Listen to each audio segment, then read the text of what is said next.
Hello everyone and welcome back to December on the Cozy Chair. I got one comment and it is from Austin. I took out my neighbor's trash cans. Good job, Austin. Thank you for sending me that comment. The rest of you send me your comments and let me know what you are doing to serve others this Christmas season. So look what I have. I have our present box. It's nice and shiny and sparkly. Should we see what's inside? Let's see. It is Mooseltoe! Have you ever read this book? I think it is such a silly, silly book. Now this book is by Margie Palatini and illustrated by Henry Cole. Today I'm going to be reading for Nick. Hello, Nick! I hope that you like this book. This is also published by Scholastic.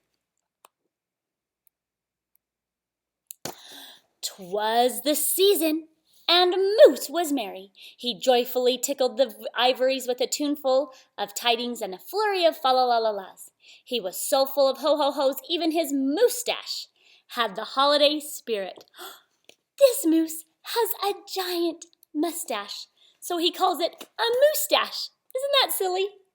But Moose was more than just a bit merry and bright. He was busy, busy, busy. There was a lot to be done on his list of to-dos. But with orderly organization, a bit of regimentation, lots of imagination, and just plain old Moose know-how, getting ready for the big day should have been simple, easy, yes, in all probability just perfectly perfect. He has got a long list of things to do. He wasted not one merry minute. Moose got moving and put some hustle in the holiday bustle. He went to work. He wrote cards and letters till his hooves hurt. Check! He shopped till he dropped. Check! Look at that silly Moose. He hauled home boxes and bags and presents galore. Moose had gifts for everyone, stacked from ceiling to floor. Check, check, check. Then he rapped yo, yo, yo, and he ribboned ho, ho, ho, and on each and every package he tied a big, beautiful bow. Check and double check. So far, so simple, so easy, so perfectly perfect.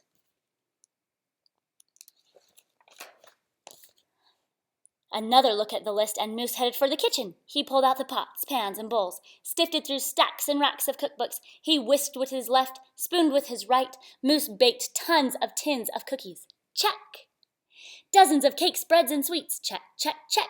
He made jellies, sticky jams. Moose roasted a goose and some chestnuts. He toasted marshmallows and yams. Check, check, check. Triple check. Yes, yes, so simple, so easy, but of course, so perfectly perfect. Oh, man, I wish my holidays were so perfectly perfect, just like Moose. Decorations were up next on his list of things to do and get done. So Moose decked the halls, then spruced up the walls. He beaded, bowed, and mistletoed. He gathered garlands, roped wreaths and holly, jingled bells, sang noels. Oh, good golly, this Moose was jolly. Check, check, check, check, check, check. Oh, he is just having so much fun. Last, but not least, he hung all the stockings, each and every one, with special care. And just in time, too. Soon Santa would be there. Check and final check. Yes, sirree, getting ready for Christmas was an absolute snap. And so simple, so easy, and if he did say so himself, Moose thought totally, utterly, completely, perfectly perfect. Look at all those candles and stockings, and that silly moustache. On that night before Christmas, Mother, little Sissy, Bucky, and Junior looked all through the house. What a job Moose had done! Everything looked bountiful, festive, quite fine indeed. There ever just one minor problem. There was just one minor problem, if you will. Oh dear, sighed the missus, as the five stared at one empty corner. Oh my, oh me, oh gee, Pop! What happened? Cried Junior. You forgot the tree! Oh, with all that check, check, double check, triple check, he forgot the Christmas tree. Oops! Where would they hang the tinsel? String the popcorn, light the lights? Where would Santa leave his gifts for the kiddies on Christmas Eve night. So Moose pulled on his galoshes and put on his hat. He would find a tree somewhere, somehow. And that's all there was to that. So out went the Moose, braving blustering, blowing winds and the cold, trudging through snowdrifts, courageous and bold. There he goes, out into that cold, blustery night. Moose first hoofed it down to the corner. Not a tree to be had. Then he slid around the block. Uh-oh, things were looking bad. He went down every boulevard, street, and little road. He looked down lanes and alleys. Every tree had been sold. There wasn't a branch, not a twig, not even one lousy bowless bough hanging about. Nope, nada, nothing. Not a tree to be found. Do you see those signs? Sold out, sold out, sold out. All the trees are gone. What is Moose going to do? No tree, sighed a sad Moose as he came home empty-handed that snowy eve. The kids tried to make the best of it. They said, "Oh, so who needs a tree?" But Moose could plainly see they were short on the glee. He knew he had to do something, and that's just what he did. In the empty corner he stood and spread his arms out very wide. Then he smiled at his children and he winked at his bride. "Kids," he declared, "fetch your forgetful pop some of that tried and true family glop." What do you think he's going to do? So back came the kids carrying a pot full of glue, and without a word to one another, they knew just what to do.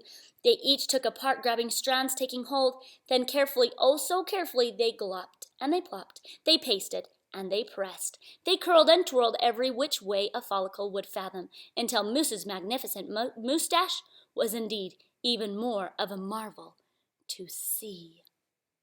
Let's see what they are making. Aha! Isn't that so funny? Moose was just a few needles shy of being an evergreen tree. They strung Moose with lights from his head to his toes and draped him with tinsel beginning right with his nose. They hung bells that were shiny and bells that twinkled, candy canes, berries, and plumps sugar sprinkled. Then they all stood back, Junior plugged in his pop. Oh, yes, Moose truly was one incredible sight. He was glorious and glowing, and boy, oh boy, was he ever bright. Then Junior placed the star on top of Moose's head. He gave him a kiss and a pat, and they all headed off to bed. Except Moose, of course.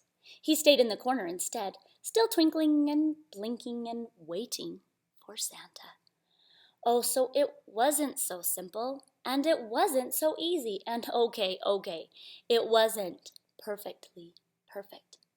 But do you know what? It was pretty close. Ho, ho, ho. Somebody came to visit him that night. Who do you think those eyes belong to? I think those are Santa's eyes. He turned himself into a tree. Now, what do you think about that? Is that pretty silly or what? Well, thank you so much for coming. Make sure you send me in your comments of the things that you're doing, and make sure to subscribe so that you can hear all of our fun holiday stories. See you again soon. Goodbye.